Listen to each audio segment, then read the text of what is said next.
ሰላም አለይኩም። ዛሬ ደግሞ ቁበቱል ኸድራ ያለበት ካሊግራፊን ስላለን ባለፈው እንዳልኳችሁ ካሊግራፊ ማለት በተለየ ሁኔታ የተጻፈ ጽሁፍ ነው። መጨረሻ ላይ ደግሞ ምን እንደተጻፈ አንብባችሁ ትነግሩኛላችሁ። እሺ፣ እንደተለመደው ስዕላችን በእርሳስ አስቀድመን ስላለን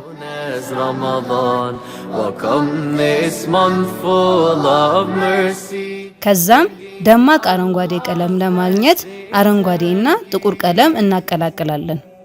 የምንፈልገውን አረንጓዴ ቀለም ካገኘን በኋላ የአረብኛ ፊደሎችን በዚህ መልኩ እንቀልመዋለን። Bless us Allah to fast and pray, coming closer to you day. እነዚህ የአረብኛ ፊደልን ትኩር ብላችሁ ካያችሁ አንዳንድ ቦታ ላይ ሰፋ ይልና አንዳንድ ቦታ ላይ ደግሞ ቀጠን ስለሚል በቀጭን ብሩሽ ተጠንቅቀን እንቀባዋለን። አሁን ጽሁፋችን ከልረን ስለጨረስን ቁበቱል ኸድራን እንቀልማለን። የዚህ ጉልላት ቀለም ደማቅ አረንጓዴ ስለሆነ ያለንን አረንጓዴ ቀለም ከጥቁር ጋር እናቀላቅለዋለን።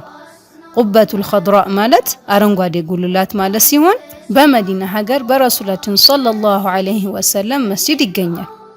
እዚህ ጉልላት ስር የረሱላችን ሰለላሁ ዐለይሂ ወሰለም ቀብርም ይገኛል። A ray of light in the last 10 nights, the night of power shines so bright. A ray of light in the last 10 nights, the night of power.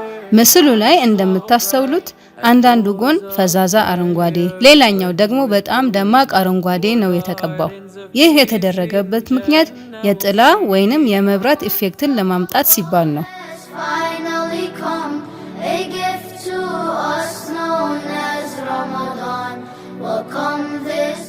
በመቀጠልም የቁባውን ስሩን በቤጅ ወይም በወርቃማ ቀለም በቀጭኑ እናሰምራለን። Bless us Allah to fast and pray, coming closer to you day by day. እንዲሁም በተመሳሳይ ቀለም የቁባውን ጌጥ እንቀባዋለን። የተለያየ አረንጓዴ ቀለም የቀባነው በይበልጥ እውነተኛ ለማስመሰልና እንዲዋሃድ ደመቅ ባለ አረንጓዴ ቀለም ነካ ነካ እናደርገዋለን።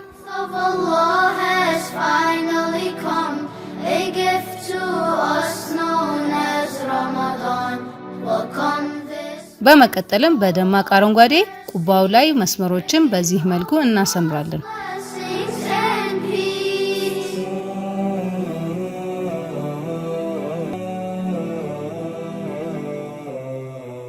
A ray of light in the last 10 nights, the night of power shines so bright.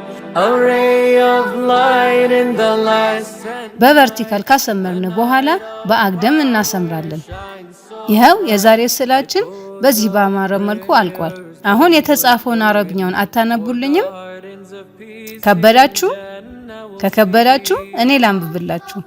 የተጻፈው ኑሩል ሂዳያ